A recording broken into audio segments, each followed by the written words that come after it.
Hey guys, welcome back to another episode of 4 Minute Writing Tips, amateur writing tips by an amateur author. So the topic that I wanted to go over today is genres and how to stick into your genre and know the genre that you are writing about. A common issue that I have found in the amateur writing community are writers that don't necessarily stick to the genre that they originally pick out when they're starting to write a story.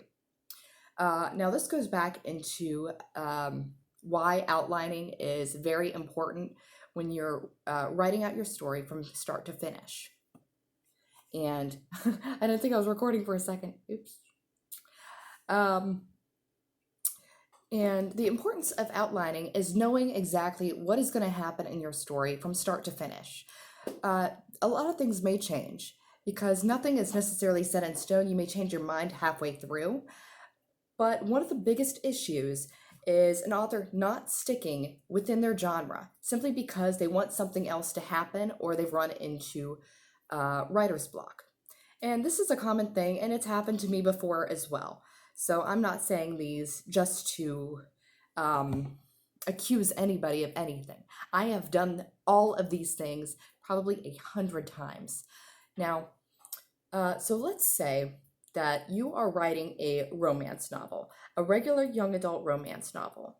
You do not want to go into anything that is too hefty for that genre. Now, subgenres are another topic entirely. You are absolutely welcome to have subgenres. A lot of subgenres that are most popular nowadays is going to be a young adult supernatural romance. One of the first ones that comes to mind is going to be Twilight, because that mixes the young adult romance genre with vampires. And it has a little bit of horror mixed in with it, and that's okay. But what you're not going to see in Twilight, however, is somebody mass murdering people. You're not going to see things that are worth a trigger warning. And you're also not going to see really steamy sex scenes that go into intense detail like 50 Shades of Grey, because that would just completely divert away from the genre. Now, think about another regular young adult romance. That's my cat. And so let's picture, what's another really good one? The Perks of Being a Wallflower. That is a fantastic book and an equally fantastic film. But the whole premise throughout, shit, the genre there is going to be young adult romance, and it might have some dark themes in it, which is okay. But you're not going to suddenly have the characters start solving a murder like it's Riverdale. Just because you need some shock value, you need a way to engage the audience. And I consider that a very amateur move.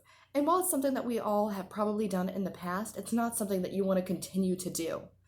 The same goes for if you're writing a horror novel. You do not want to have a super steamy sex scene in the middle of your horror novel, because that's not what the readers came for. They came for something scary.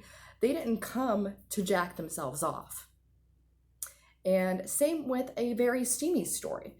You're not going to want to involve like a super giant mystery for the sake of mystery, because you are writing a steamy novel. Now, again, it's okay to have subgenres, but you don't want to step too far out of bounds and have your readers questioning why you're going into these different subject lines, unless they are completely pertinent to the plot from start to finish.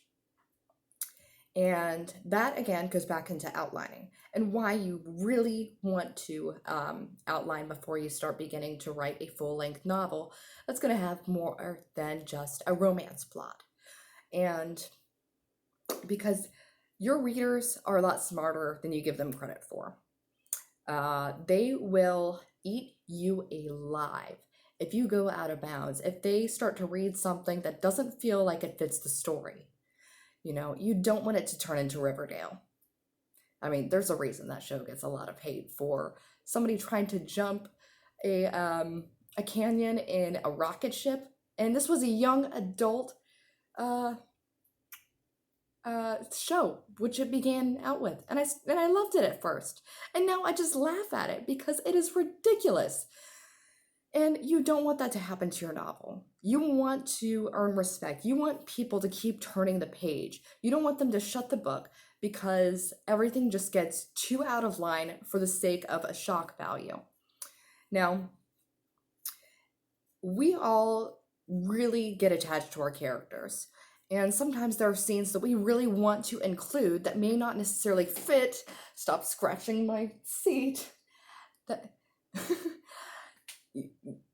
I lost my train of thought. Okay, so sometimes we really want characters to be involved in a certain situation, or maybe we want some characters to have some really hot sex.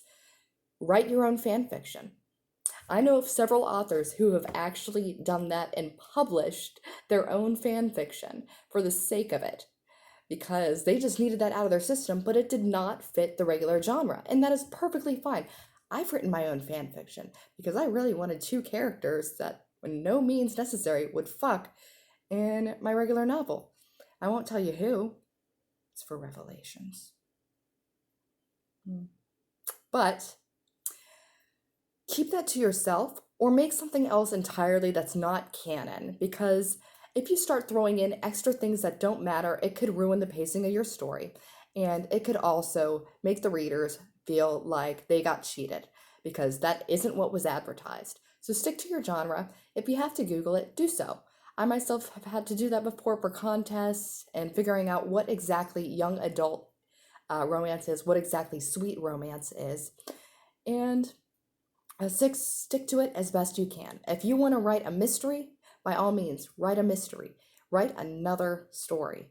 But if you're going to incorporate these themes into your story, start it from the beginning. And that's why outlining is so important and why knowing your genre is so important. All right, I think that's it for today. I think I got everything this time. Wow, all right, so this turned into 7-minute tips. Okay, I think that's it.